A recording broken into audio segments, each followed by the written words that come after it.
বিলম্বে ইফতার করবেন না কখনো। এক নাম্বার, দেরি করে ইফতার করা নিষিদ্ধ। ইহুদিরা দেরি করে ইফতার করে। লা ইয়াজালুন নাসু আলা খাইরিন মা আজ্জালুল ফিতরা। বিশ্বনবী বলেছেন, এই উম্মত যতদিন আগে আগে ইফতার করবে, এই উম্মতের কপাল থেকে কল্যাণ কেউ ছিনিয়ে নিতে পারবে না। চিল্লায় বলেন ঠিক কি না? আজানের জন্য বসে থাকবেন না, সময় দেখবেন।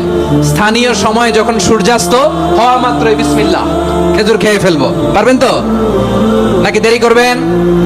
2 নাম্বার, রমাদানের পবিত্রতা বজায় রাখবো। কোনো তর্ক বিতর্ক অশ্লীলতায় আমরা জড়াবো না, ঝগড়া করবো না, সরাসরিও না, ফেসবুকেও না। করবেন কেউ গালি দিলে বলবেন ইন্নী ইমরুউন সাইম, আমি রোজাদার। আল্লাহর হাবিব শিখিয়েছেন, কেউ যদি তোমার গালি দেয়, কটু কথা বলে, অশ্লীল কথা বলে, রমজানে তুমিও বলতে পারবে না। তুমি বলতে পারবা ইন্নী ইমরুউন সাইম, আমি রোজাদার। আজকে থেকে নিয়ত করেন, রমজানে কেউ গালি দিলে আপনি একটা গালি দিবেন নাকি? কে বলবেন? রোজাদার, রমজানের পবিত্রতা আমি ভঙ্গ করতে পারবো না। অশ্লীল নাটক সিনেমা আমরা দেখবো না। ব্যাড হ্যাবিট থাকলে রমাদানে এটা ছাড়ার মহা সুযোগ। স্মোকিং এর অভ্যাস আছে অনেকের, ঠিক কিনা? চাঁপাইনবাবগঞ্জে আপনারা স্মোকিং করেন? হ্যাঁ, না না আমরা করি না। বলেন করি না? করবেন না কেউ। যদি কারো থাকে, কে করে হাত তোলালাম না আমি। এই রমাদানে এই স্মোকিং হ্যাবিট থেকে আমরা বেরিয়ে আসবো, ঠিক কিনা বলেন? 3 নাম্বার, আমরা মিথ্যা বলবো না। বিশ্বনবী বলেন, মান লাম ইয়াদা কাওলা যুরি ওয়াল আমালা বিহি ফালাইসা লিল্লাহি হাজাতুন ফি আইয়াদা আতআমাহু ওয়া শারাবা। যে রমজানে মিথ্যা কথা, মিথ্যা কাজ, মিথ্যা সাক্ষী ছাড়তে পারে নাই, তার না খেয়ে থাকা, উপবাস থাকা দিয়ে আল্লাহর কিছু যায় আসে না। এজন্য মিথ্যার সাথে আমাদের কোনো সম্পর্ক আছে? মিথ্যা বলবো না। 4 নাম্বার, অপচয় করব না। ইন্নাল মুবাযযিরিনা কানু ইখওয়ানাশ শায়াতিন ওয়া কানা শাইতানু লিরাব্বিহি কাফুরা। অপচয়কারী শয়তানের ভাই। আচ্ছা, যে শয়তানের ভাই ও নিজেও আরেকটা কি? শয়তান। যে শয়তানের ভাই ও নিজেও আরেকটা কি? অপচয় করব না। ইফতারি করতে যে আমরা অনেকে অপচয় করি, এগুলো করবেন আপনারা? না, অপচয় অপব্যয় করব না। 5 নাম্বারে, রিয়া, লোক দেখানো ইবাদত আমরা করব না। লোক দেখানোর জন্য নামাজ, রোজা, জিকির, তেলাওয়াত, দান, সদকা এগুলো করলে আল্লাহর দরবারে এগুলো কবুল হবে? বিশ্বনবী বলেন, দাজ্জালের ফিতনার চেয়ে একটা বড় ফিতনার ভয় আমি করি। সেটা কি? আর রিয়া, শো অফ মেন্টালিটি, লোক দেখানো মানসিকতা। এটা থেকে আমরা বিরত থাকবো ইনশাআল্লাহ। 6 নাম্বার, অনেক গুরুত্বপূর্ণ। ব্যবসায়ী ভাইয়েরা, ব্যবসা করেন কারা কারা? হাত তুলে দেখান তো আমারে। মাশাআল্লাহ, হাত নামান। ব্যবসায়ী ভাইয়েরা, অনেক অসাধু ব্যবসায়ী আছে, রমজান আসলে নিত্য প্রয়োজনীয় পণ্যের মূল্য বৃদ্ধি করে দেয়। এরকম আছে না নাই? এগুলো করবেন না। মজুদদারি করবেন না। পণ্যের কৃত্রিম সংকট বাজারে করবেন না।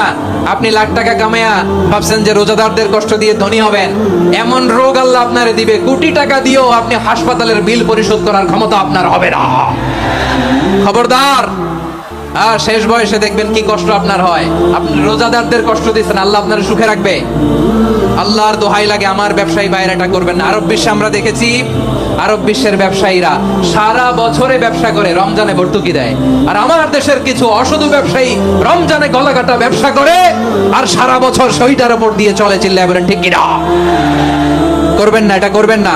নিত্য প্রয়োজনীয় পণ্যের মূল্য বৃদ্ধি করা হারাম, পণ্যের কৃত্রিম সংকট তৈরি করা হারাম, মজুদদারি করা হারাম, রোজাদারদেরকে কষ্ট দেয়া হারাম। এটা করবেন না। 7 নম্বরে সর্বশেষ কথা, অধীনস্থ যারা আছে তাদের কাজের চাপ আপনারা কমিয়ে দিবেন। কাজের লোক, ফ্যাক্টরির ওয়ার্কার, স্টাফ, তাদের প্রতি যদি রহম করেন, আপনার উপর রহম করবে কে? রমাদান যেমনি দ্য মান্থ অফ হোপ, আশা জাগানিয়া মাস, এট দ্য সেম টাইম এই রমাদান হচ্ছে মান্থ অফ ওয়ার্নিং, একটা ওয়ার্নিং এর মাস। নবী যেমনি আশা জাগাইছে, আবার ওয়ার্নিং দিয়েও গেছে, খবরদার। ওয়ার্নিংটা কেমন? আল্লাহর হাবিব সাল্লাল্লাহু আলাইহি ওয়াসাল্লাম মসজিদে নববীর ভেতরে হঠাৎ তিনি মসজিদে নববীর মিম্বারে পা রেখে বললেন আমিন।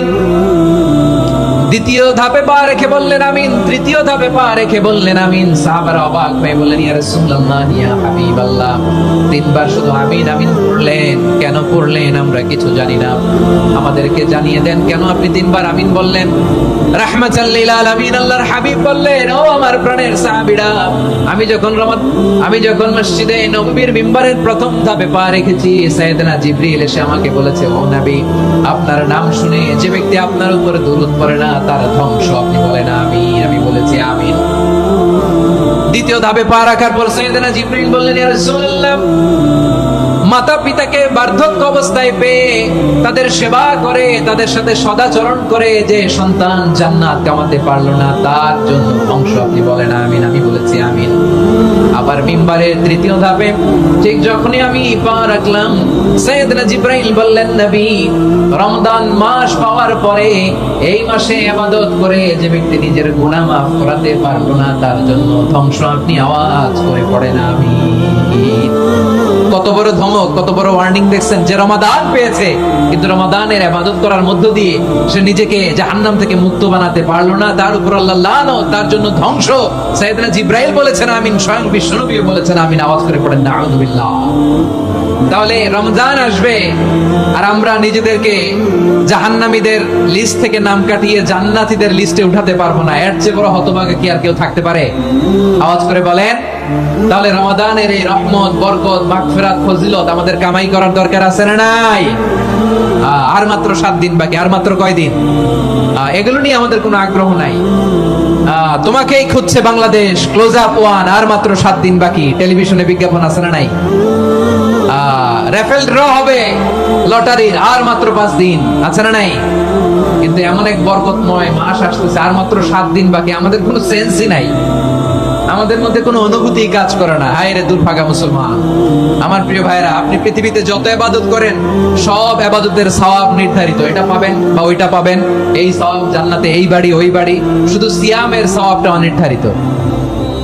কুল্লু আমাল ইবনে আদম ইউদাআফ আল হাসানাতু আশরু আমসালিহা ইলা 700 দি'ফিন ইল্লা সাওম।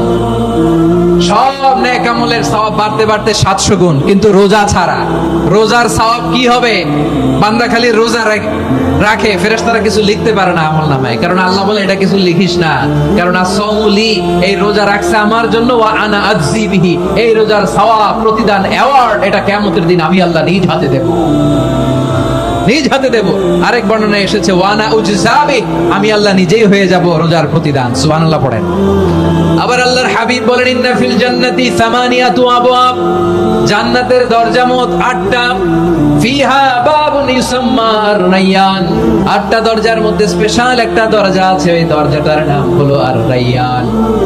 রায়্যান দরজা, লা ইয়াদখুলুহু ইল্লা সাইমুন, রোজাদাররা ছাড়া কেউ ওই রায়্যান দরজা দিয়ে জান্নাতে ঢুকতে পারবে না। শুধু রোজাদারদের জন্য ওই দরজাটা খোলা থাকবে। দরজাটার নাম আর-রায়্যান। এই লাখো জনতা আওয়াজ করলে এই আওয়াজ হয়। বলেন, রোজাদারদের জন্য জান্নাতে স্পেশাল যে লাল গালিচার সংবর্ধনা, স্পেশাল এন্ট্রি, ওই দরজাটার নাম কি? আর-রায়্যান শব্দটা কেমন লাগে? ভালো লাগে। অনাগত সন্তান যদি কারো আসে, ছেলে সন্তান, নাম রেখে দিয়েন আর-রায়্যান। পারবেন? আমাকে সবাই ধরে রাস্তা ঘাটে, বাসায়, অফিসে, আদালতে, এয়ারপোর্টে ধরলে, হুজুর আমার একটা ছেলে হবে 2 মাস পরে, একটা নাম দেন। চাপাই নবাবগঞ্জ বাসীর জন্য আমি একটা নাম দিয়ে গেলাম। সামনের 2-3 মাসে, 4 মাসে, 6 মাসে যাদের ছেলে সন্তান হতে পারে বলে মনে করেন, যদি পছন্দ হয় নামটা, নাম রেখে দিয়েন রায়্যান। কি নাম? লা ইয়াদখুলুহু ইল্লা সাইমুন, রোজাদাররা ছাড়া কেউ ঢুকতে পারবে না। মান দাখালাহু লাম ইয়াদমা আবাদা, একবার যে এই গেট দিয়ে ঢুকবে, he will never be thirsty again, তার গলা থেকে চিরকালের জন্য আল্লাহ তৃষ্ণা মিটায় দিবে। আমরা ওই রায়্যান দরজা দিয়ে সেদিন জান্নাতে ঢুকতে চাই কি চাই না? আমার প্রিয় ভাইরা, প্রতি রাতে রমাদানে আল্লাহর ফেরেশতারা আহ্বান জানায়, ইয়া বাগিয়াল খাইরি আকবিল, ইয়া বাগিয়াশ শাররি আকসির, হে কল্যাণের পথের যাত্রী, আকবিল, প্রসিড, আরো ইবাদত করো, আগাও আগাও, আরো জান্নাতের নাজ নেয়ামত কামাও। হে অকল্যাণের পথের যাত্রী, আকসির, স্টপ স্টপ, অনেক হয়েছে। আন্না, এই রমাদান এটা পাপের মাস নয়, এটা ইবাদত করে জান্নাত কামানোর মাস। চিল্লায় বলো ঠিক কি না? ওয়ালিল্লাহি উতাকাউ মিনান নার ওয়া যালিকা কুল্লা লাইলা, প্রতি রাতে, রমাদানের প্রতি রাতে আল্লাহ তাআলা এরকম লাখো বনি আদমকে maaf করে দেওয়ার ঘোষণা দেয়, নাজাতের ঘোষণা দেয়। আমরা আল্লাহর পক্ষ থেকে maaf, নাজাত চাই কি চাই না? আমরা যদি নাজাত পেয়ে যাই আর কিছু চাই? কথা বলে না। আমাদের নাজাত লাগবে। আওয়াজ করে বলেন তো কি লাগবে? আর কিছু যে চাই না আমি, চাই গো নাজাত, আল্লাহ তোমার কাছে আমার এই মুনাজাত। আর কিছু যে চাই না আমি, চাই গো নাজাত, আল্লাহ তোমার কাছে আমার এই মুনাজাত। আল্লাহ তোমার কাছে আমার এই মুনাজাত। পড়েন আমিন, আর জোরে আমিন। তাহলে রমাদানকে আমরা বুদ্ধিমানের মতো কাজে লাগাতে চাই কি চাই না? হ্যাঁ, বুদ্ধিমানের মতো কাজে লাগাইতে হবে। মুমিনরা স্মার্ট হয়।